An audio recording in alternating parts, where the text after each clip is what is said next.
Hey everybody, it's your boy, and I have a question to ask to all the Tories who follow me, and I guess by extension the Tory party.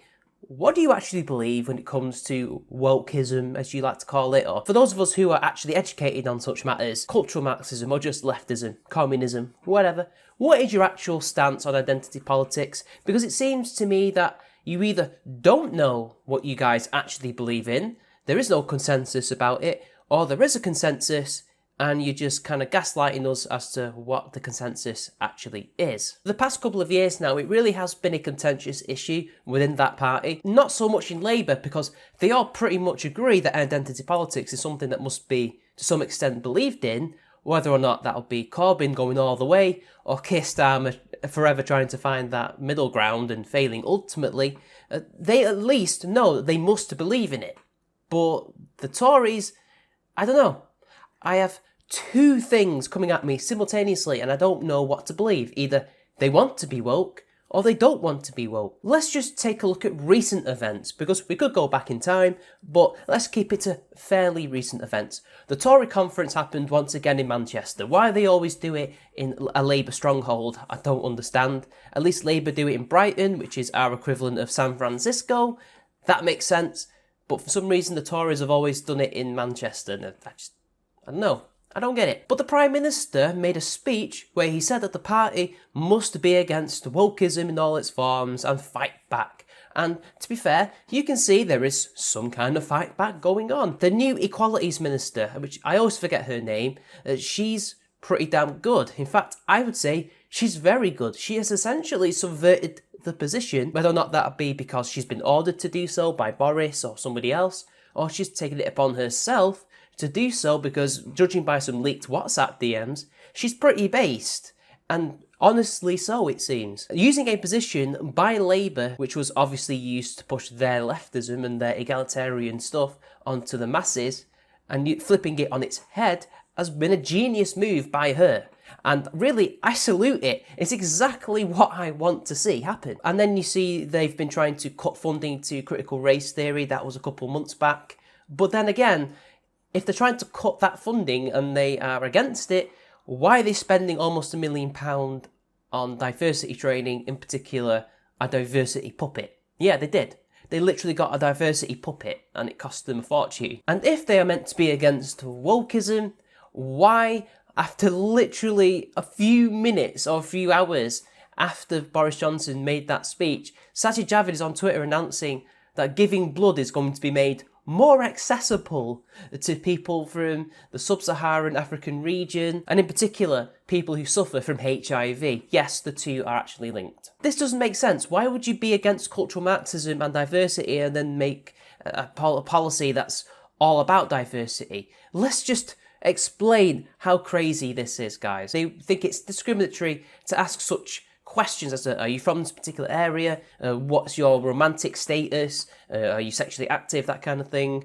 You know, we don't want to be asking such horrible, evil, nasty questions. You know, it's so prejudiced. It's 2021, guys. Science tells us, apparently, which they won't tell us which science, that this is okay for these people who may potentially have infections to give blood. And then obviously, in conjunction with that, HIV people can now apparently give blood. Because obviously, one of the biggest reasons why AIDS spreads is because of blood transfusions, although primarily it is sexual. We all learnt this in school, that blood transfusions, sexual activity, using used needles, things like that, will spread AIDS rapidly.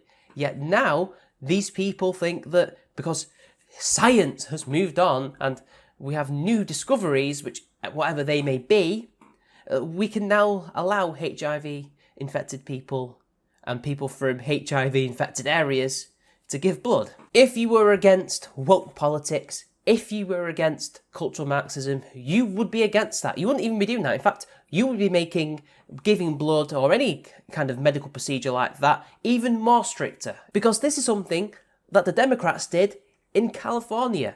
Because nowadays, if you intentionally give people HIV, it's just a misdemeanor. What's going to happen is Sajid Javid in the next cabinet meeting going to suggest to Patel that we should just relax the laws when it comes to intentionally infecting people with HIV. Speaking of Patel, because we could go on about how the nature of giving blood and By that, any other kind of medical procedure like giving kidneys or hearts or any kind of transplant needs to be, by its very nature, discriminatory.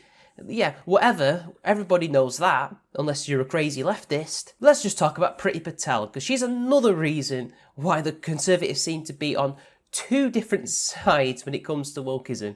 This woman is basically a feminist. I know, I said it. She's a feminist. Why is she a feminist? Because first off, she's using the Sarah Everard situation, from what I can tell online, to attack the police. She seems to think that, yeah, it might well be institutionally misogynist and sexist. Whereas what I've learned from the situation, he didn't act alone, this cop. In fact, he had female help. There was a woman that nobody talks about that helped him with this murder and this rape that occurred. Moreover, it seems to me that the reason why he got away with a lot of the stuff he did was not because the police hate women. They don't. In fact, any man who has suffered from domestic violence at the hands of a woman will tell you they love women and they treat women as the victims and men as the perpetrators, even when the man is black and blue and the woman has ne'er a scratch on her. It's called the Duluth model. Look it up. It's not sexism. It's simply the institution protecting its own because they're cops. This is what the cops do. Even when the cop is corrupt, or if the cop has killed somebody, they will close ranks and protect that person. This is something that all police agencies have done in all countries throughout all human history. That is the reason why they did it. But Priti Patel is clearly using that for her own nefarious political reasons. And recently, you may think this is trivial, but it ain't so trivial. She outlawed wolf whistling. So that means all those groups of builders that go, hey, nice tits, girl, can now get arrested. So yeah, you can't flirt with a girl anymore without running the risk of being accused of wolf whistling. Nice. Meanwhile, we have an issue in regards to illegal immigration, and yet she doesn't seem to think that that is as big an issue as wolf whistling. Again, she's a feminist, guys. So what is it then? Are they pro-woke or anti-woke? It's both, I guess. And it seems to me that the two factions that are pro or anti seem to be coexisting very peacefully and compromising, which is very typical of the Tories because of that old party loyalty. You've got to be loyal to the party, even when it kills it. But that can't last forever because of the nature of left-wing politics. These people who are pro-woke are not conservatives. They're not even right-wing, they're left-wingers. And they will eventually move in for the kill. And if these anti-woke people who love to talk a big talk about how anti-woke they are and how conservative they are and how they want to fight for Britain and our values, well, stand up and be counted and take some action. You need to purge these people, starting with the Prime Minister's girlfriend, because she has been pushing a lot of this onto him and onto the party heavily. She has an undue influence on the country. You need to get rid of people like Priti Patel and Sajid Javid and all those other people, because they're causing your party actual harm and the country harm by extension because you're in power. Pick a position, stick to it. You need to take a principled stance. There is no middle ground in this question. You either are pro-woke or you're anti-woke, because it's not going to end well when you try to do a Keir Starmer. It's not going to work. It's going to destroy your party and your election chances, which it is. I don't know, it's the Tory party, guys. This is what they're like. This is what they do. It's all about power in the end of the day. It's not about principle or Britain. It's all about lining their own pockets, I guess, anyway. So until next time, it's been your boy, and I'll see you all later.